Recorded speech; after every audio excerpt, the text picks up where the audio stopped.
welcome to Student Tutorial. I am Shaista Khan. Please like and subscribe our channel. तो जो हमारा topic अभी continue चल रहा है वो है हमारे MCQs चैप्टर 11 के, जो है the human I and the colourful world. ठीक है, तो उसी चैप्टर के क्या चले हम लोग MCQs कर रहे हैं, जो हमारे 2 क्लासेस प्रीवियस हो चुकी हैं इस MCQs बेस पे. अब ये जो हमारी 3rd क्लास है MCQs की, तो चलिए हम अपने क्वेश्चंस को सॉल्व करना शुरू करते हैं. तो जो हमारा क्वेश्चन नंबर 21 है वो क्या बोल रहा है, which of the following is a natural phenomena which is causes by the dispersion of sunlight in the sky.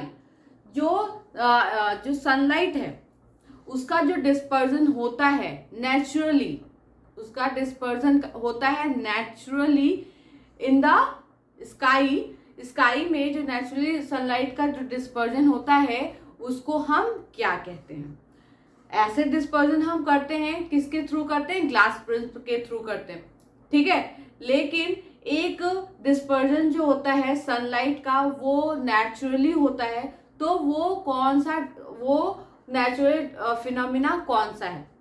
तो आपको याद होगा जब हम डिस्कस कर रहे थे तो हमने बोला कि जब बारिश हुई होती है, बारिश हो चुकी होती है और इस जो सन है वो निकला हो, सन जो हो वो निकला हुआ हो, ब्राइट हो, बादलों के पीछे ना छिपा हो, ब्राइट हो, और जो रेन हो चुकी हो, उस टाइम पे एटमॉस्फेयर में रेन ड्रॉपलेट्स जो होते हैं वो और एटमॉस्फेयर में क्या होते हैं उस टाइम पे प्रेजेंट होते हैं. ठीक है, ऐसे ड्रॉपलेट्स होने चाहिए जो कि इतने हैवी ना हो कि वो ग्रेविटेशनल फोर्स की वजह से नीचे गिर जाए, और इतने छोटे भी ना हो साइज में कि जैसे ही सन, भाई सन तो होना ही चाहिए ना, तो अगर सन निकला हो तो वो क्या है, इवोपरेट हो जाए, वैसा भी नहीं होना चाहिए.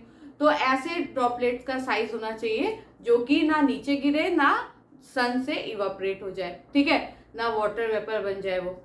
तो जब ऐसे ड्रॉपलेट्स जो है एटमॉस्फेयर में प्रेजेंट होते हैं, तो जब सन की लाइट जो है ऐसे ड्रॉपलेट्स पे पड़ती है तो क्या होता है, वो सन की लाइट को क्या करती है, उसका डिस्पर्जन करते हैं. क्या करते हैं, स्प्लिट करते हैं, सन की लाइट का स्प्लिट होता है, और वो जो वाटर ड्रॉपलेट्स एटमॉस्फेयर में प्रेजेंट है वो कैसा वर्क करते हैं, किसकी तरह बिहेव करते हैं, एज अ प्रिज्म की तरह बिहेव करते हैं.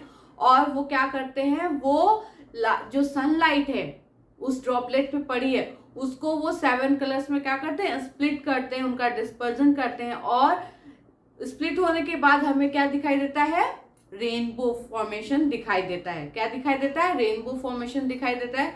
और रेनबो फॉर्मेशन हमेशा अपोजिट साइड होता है, किसके, सन के. ठीक है, तो जो नेचुरल फिनोमिना है जिसके अंडर जो सनलाइट का क्या होता है, डिस्पर्जन होता है स्काई में, उसको हम बोलते हैं रेनबो. क्या बोलते हैं, रेनबो. ट्विंकलिंग ऑफ स्टार तो होता ही नहीं, star seems higher than they are, यानी ये सी जो है हमारा रेनबो, वो क्या है, करेक्ट आंसर है. ठीक ठीक ठीक है, अब हम अपना नेक्स्ट क्वेश्चन सॉल्व करते हैं. चलिए अब हम अपना नेक्स्ट क्वेश्चन जो है उसको सॉल्व करते हैं. तो ये क्वेश्चन बहुत ही अच्छा है, बहुत सोचने वाला है, माइंड वाला ये क्वेश्चन है. Which of the following statements is correct regarding the propagation of light of different colours of white light in air. कहाँ बोल रहा है, इन एयर. ठीक है, अब क्या है, ये बोल रहा है कि जो लाइट है, जो व्हाइट लाइट है, वो जो है उसके जो डिफरेंट कलर्स हैं, व्हाइट लाइट हम बोलते हैं ना 7 कलर्स में मिलके बना होता है. क्या होता है, 7 कलर्स से मिलके बना होता है. तो वो जो 7 कलर से मिलके बना होता है, तो उसमें जो कलर्स हैं, तो किसकी, कौन से कलर की जो लाइट का प्रोपोगेशन है वो डिफरेंट है इन एयर. तो सबसे पहली बात ये कि जो व्हाइट लाइट है उसकी स्प्लिटिंग एयर में नहीं होती है, उसकी स्प्लिटिंग एयर में नहीं होती है। एयर में क्या होता है, एयर में सारी जो लाइट है वाइट वो एक साथ ही चलती है, ठीक है।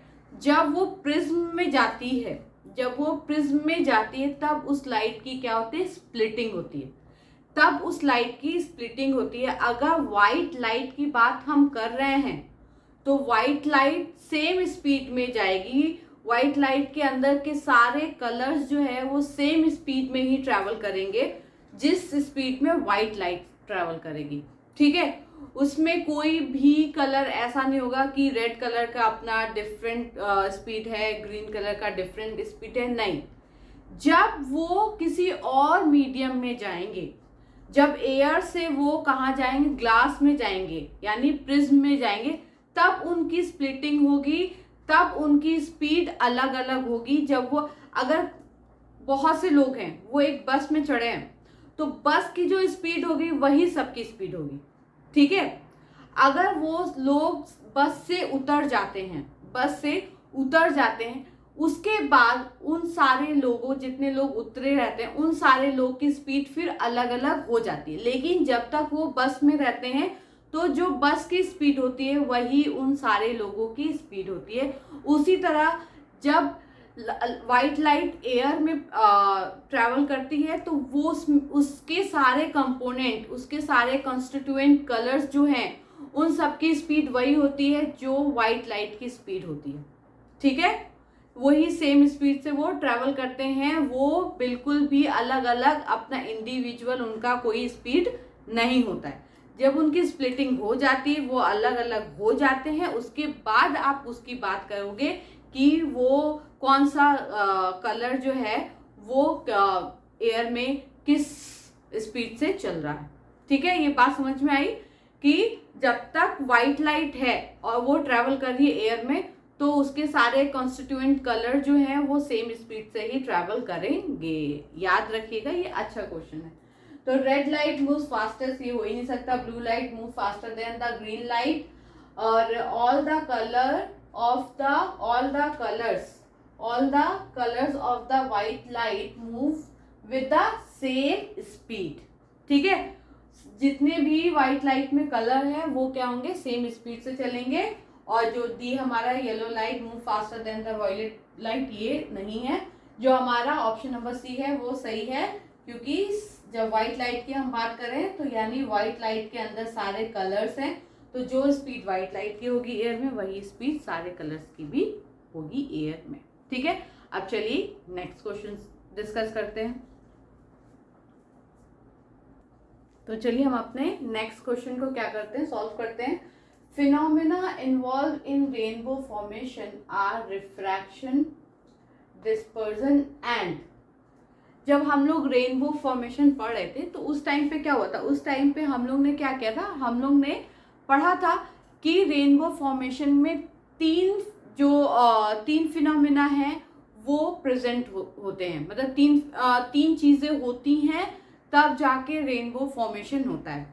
तो पहले क्या था कि जैसे ही ड्रॉपलेट पे सनलाइट पड़ी तो क्या होता था कि सनलाइट का क्या होता था, रिफ्रैक्शन और डिस्पर्जन दोनों होता था, ठीक है। उसके जो हमारा वो था ड्रॉपलेट था उस पे जब सनलाइट पड़ रही है तो यहाँ पे क्या होता था, यहाँ पे उसका रिफ्रैक्शन भी होता था और डिस्पर्जन भी होता था। क्या होता था, रिफ्रैक्शन एंड डिस्पर्जन होता था, ठीक है। फिर उसके बाद उसका क्या होता था, इंटरनल रिफ्रैक्शन होता था। क्या होता था, इंटरनल रिफ्लेक्शन होता था। क्या होता था, इंटरनल रिफ्लेक्शन होता था। और फिर उसके बाद क्या होता था, उसका रिफ्रैक्शन होता था। क्या होता था, उसका रिफ्रैक्शन होता था। यानी तीन फिनोमेना वहां पे उसमें होते थे। तो उसमें क्या क्या होता था, पहला रिफ्रैक्शन एंड डिस्पर्जन, उसके बाद जो होता था इंटरनल रिफ्लेक्शन, और फिर रिफ्रैक्शन होता था अगेन, ठीक है। तो क्या है, स्कैटरिंग तो होती नहीं, रिफ्लेक्शन होता है लेकिन ये वो वाला रिफ्लेक्शन नहीं है, इंटरनल रिफ्लेक्शन और नन ऑफ दिस। तो देखिए रिफ्रैक्शन हो गया, डिस्पर्जन हो गया, ठीक है, यहाँ भी रिफ्रैक्शन ही हो रहा है। अब क्या बचा, जो इस पोर्शन में हो रहा है, जो इस वाले सरफेस पे हो रहा है, ड्रॉपलेट के जो दूसरे सरफेस पे हो रहा है, वो क्या हो रहा है, इंटरनल रिफ्लेक्शन। क्या हो रहा है, इंटरनल रिफ्लेक्शन। हमेशा याद रखिएगा, रेनबो फॉर्मेशन में 3 चीजें होती हैं। एक होता है रिफ्रैक्शन, उसी के साथ साथ होता है डिस्पर्जन भी होता है, फिर इंटरनल रिफ्लेक्शन होता है। ठीक है, 2 हो गया। उसके बाद फिर से रिफ्रैक्शन होता है। तो यानी कि जो हमारा सी है, इंटरनल रिफ्लेक्शन, ये इसका आंसर होगा option number C, internal reflection and internal reflection. ये जो फिनोमिना है, इसमें जो इन्वॉल्व होते हैं होने में इस फिनोमिना के, तो उसमें रिफ्रैक्शन, डिस्पर्जन और इंटरनल रिफ्लेक्शन। ठीक है, उसके बाद जो क्वेश्चन नंबर 24 है वो क्या है, in absence of atmosphere the colour of sky appears. इसको हम लोग ने अभी एस्ट्रोनॉट के उसमें भी इसको हम लोगों ने डिस्कस किया है, लेकिन ये उस तरीके से भी आ सकता है और इस तरीके से भी आपको पूछा जा सकता है। ये एक सिंपल वे है, और अगर इसको थोड़ा सा घुमाएगा तो वो एस्ट्रोनॉट टाइप में भी पूछ सकता है। ठीक है, तो इस तरह से भी मैं आपको इसको बता दे रही हूँ। तो सिंपल सी बात है कि जब एटमॉस्फेयर नहीं होगा तो किसी भी जो सनलाइट है उसकी स्कैटरिंग नहीं होगी। जब सनलाइट की स्कैटरिंग नहीं होगी, किसी कलर की स्कैटरिंग नहीं होगी, तो हमें जो हमारा स्काई है वो किस कलर का दिखाई देगा, ब्लैक कलर का दिखाई देगा। अब एटमॉस्फेयर की ही वजह से हमें कलर जो स्काई है वो ब्लू कलर का, और सनराइज और सनसेट की टाइम पे रेड कलर का दिखाई देता है। क्यों? क्योंकि बिकॉज ऑफ जो अर्थ का एटमॉस्फेयर है उसकी वजह से। अगर अर्थ का एटमॉस्फेयर नहीं होगा तो हमें स्काई क्या है, ब्लैक कलर का दिखाई देगा। ठीक है, तो ब्लू, ब्लैक, रेड, येलो, तो ब्लैक जो बी हमारा ऑप्शन है वो सही होगा। ठीक है ना। ठीक, अब हम इसका जो और भी क्वेश्चन है उसको भी हम क्या करते हैं, सॉल्व कर लेते हैं। चलिए अब हम अपना फिर से नेक्स्ट क्वेश्चन जो है उसको सॉल्व करते हैं। तो नेक्स्ट क्वेश्चन क्या है, the angle between the two refracting surface of a prism is called. जो एंगल होता है, जो एंगल होता है two refracting surfaces of glass prism, उसको हम क्या बोलते हैं। ठीक है, तो आपको पता है कि जो हमारा प्रिज्म होता है उसमें 3 रेक्टेंगुलर सरफेसेस होते हैं और 2 ट्रायंगल सरफेसेस होते हैं। तो जो दो रेक्टेंगुलर सरफेसेस होते हैं तो वो क्या होते हैं, वो एक दूसरे से इंक्लाइंड होते हैं। ठीक है, और एक रेक्टेंगुलर सरफेस नीचे होता है, ठीक है, बेस पे, और एक ट्रायंगल सामने होता है और एक ट्रायंगल बैक में होता है। तो ये जो इंक्लाइंड होते हैं 2 रेक्टेंगुलर सरफेसेस, तो उनके बीच का जो एंगल होता है उसको हम बोलते हैं एंगल ऑफ प्रिज्म। क्या बोलते हैं, एंगल ऑफ प्रिज्म। ठीक है, 2 रेक्टेंगुलर सरफेसेस जो होते हैं प्रिज्म के, वो एक दूसरे पर क्या होते हैं, इंक्लाइंड होते हैं, और वो जो एंगल ये वाला एंगल जो बनाते हैं इसको हम बोलते हैं एंगल ऑफ प्रिज्म। ठीक है, तो एंगल ऑफ प्रिज्म जो हमारा फर्स्ट ऑप्शन है वो तो सही है, लेकिन और भी ऑप्शन देख लेते हैं। एंगल ऑफ इंसिडेंस भी नहीं होता, एंगल ऑफ डेविएशन भी नहीं होता, एंगल ऑफ इमर्जेंस भी नहीं होता, इसको क्या बोलते हैं, एंगल ऑफ प्रिज्म। तो जो हमारा फर्स्ट ऑप्शन है ए, वो क्या है, सही है। अब इसी से रिलेटेड एक और क्वेश्चन है जिसको हम सॉल्व कर लेते हैं। The rectangular surfaces of a prism are known as, जो रेक्टेंगुलर सरफेसेस होते हैं प्रिज्म के, जो एक दूसरे पे क्या होते हैं, इंक्लाइंड होते हैं, ठीक है, उनको हम क्या बोलते हैं, उनको रिफ्लेक्टिंग सरफेसेस बोलते हैं। वहां पे रिफ्लेक्शन हो रहा है, क्या इस पोर्शन पे क्या होता है, लाइट का रिफ्लेक्शन होता है। क्या होता है, लाइट का रिफ्लेक्शन होता है? नहीं, लाइट का रिफ्लेक्शन तो होता ही नहीं है। लाइट का क्या होता है, dispersing surfaces, refracting surfaces, none of this. तो जो ये दोनों सरफेसेस होते हैं, जो यहाँ के जो रेक्टेंगुलर सरफेसेस होते हैं प्रिज्म के, तो वो उनको हम क्या कहते हैं, रिफ्रैक्टिंग सरफेसेस।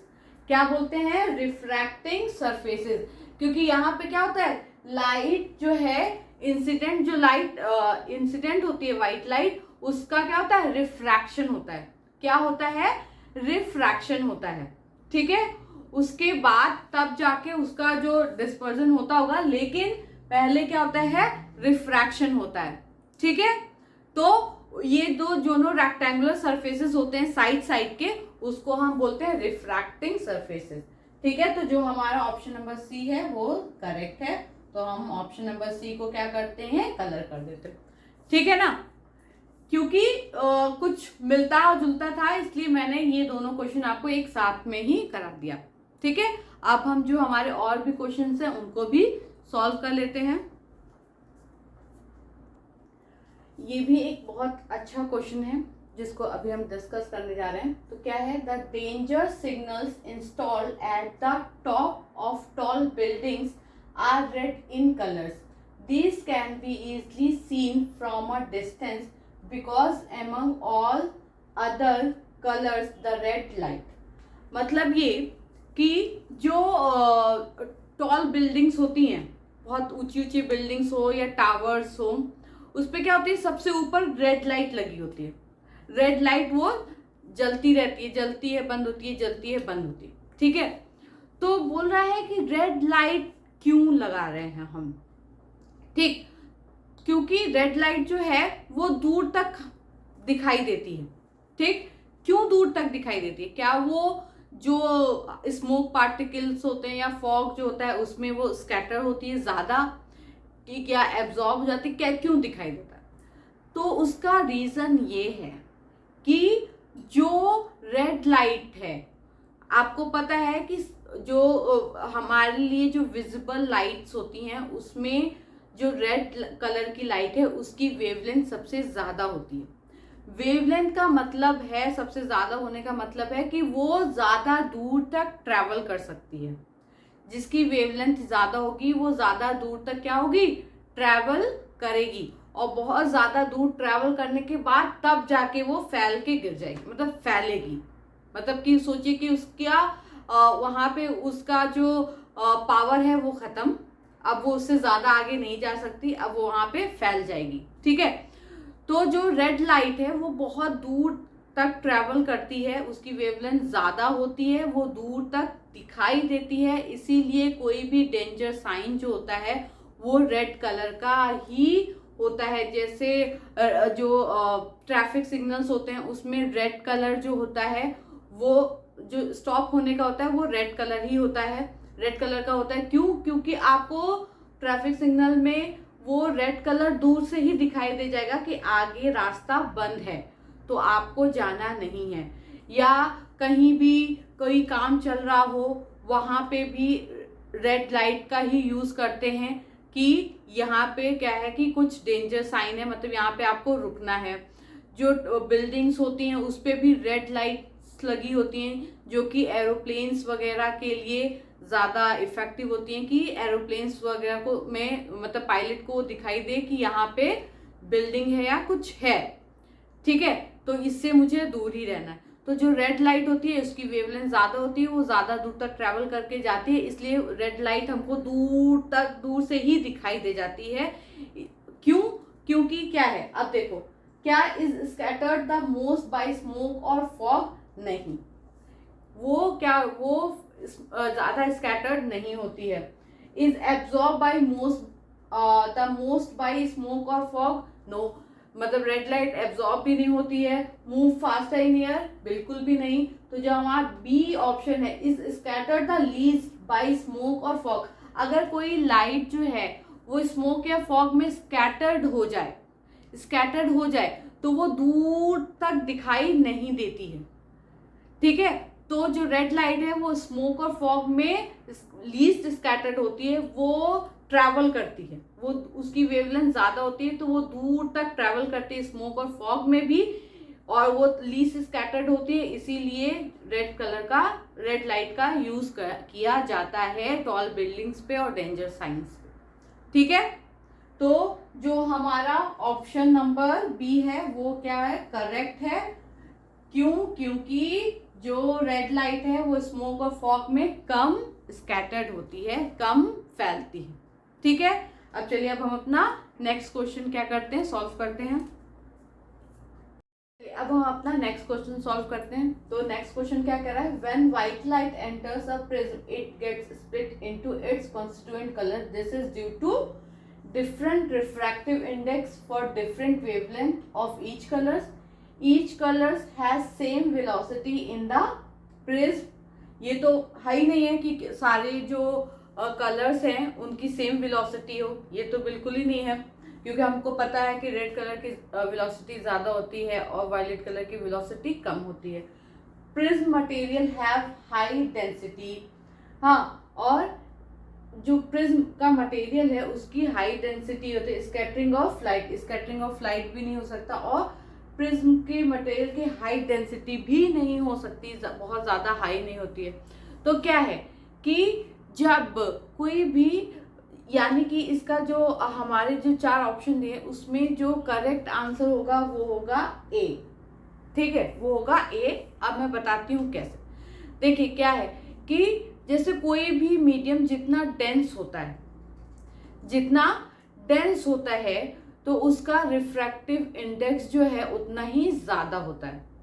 जो भी मीडियम जितना डेंस ज़्यादा होता है उसका रिफ्रैक्टिव इंडेक्स उतना ही ज़्यादा होता है। ठीक है, ये हो गया क्लियर। ठीक है, अब जो है कि जो भी डेंस मीडियम होगा उसमें जो वेलोसिटी होगी लाइट की वो क्या होगी, कम होगी।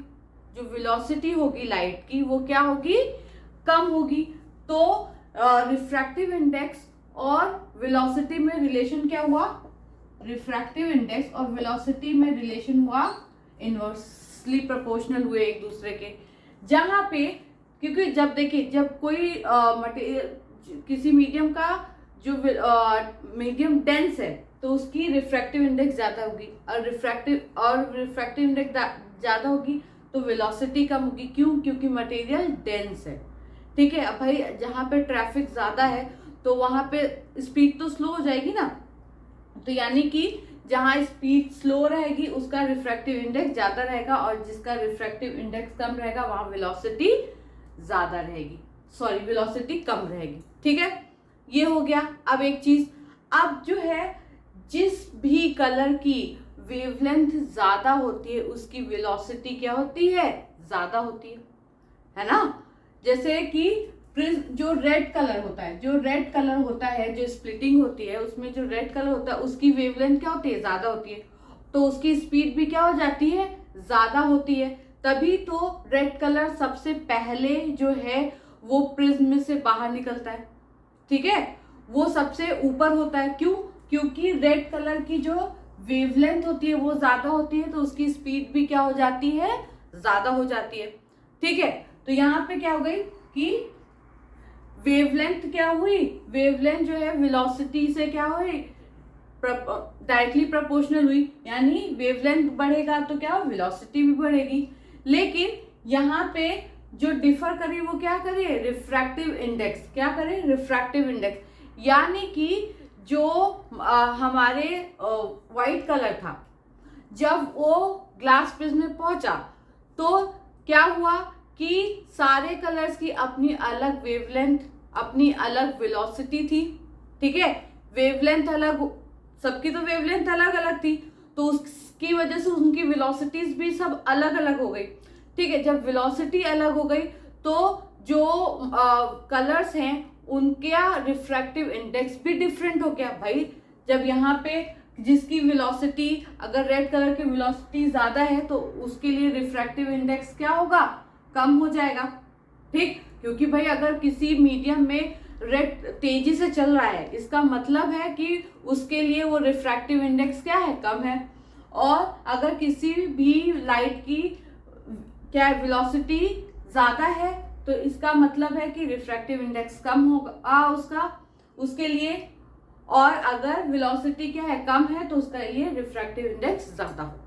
ठीक है, तो जो स्प्लिटिंग हो रही है वो मेनली किसकी वजह से हो रही है कि वेवलेंथ अलग अलग है सारे कलर्स की और उनकी वेलोसिटी अलग हो गई, तो उसकी वजह से रिफ्रैक्टिव इंडेक्स भी क्या हुआ, उन सारे कलर्स का अलग अलग हुआ। इस वजह से जो लाइट की स्प्लिटिंग है वो होती है।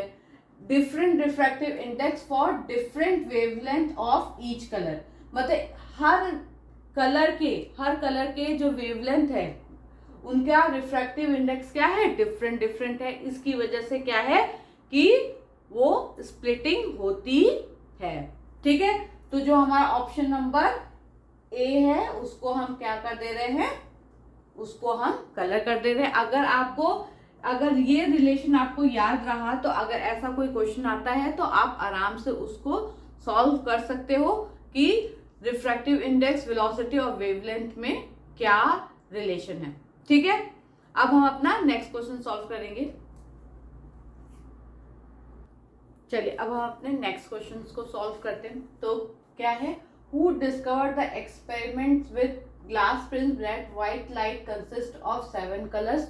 तो ये जो ग्लास प्रिज्म के साथ जो एक्सपेरिमेंट था वो किया था न्यूटन ने।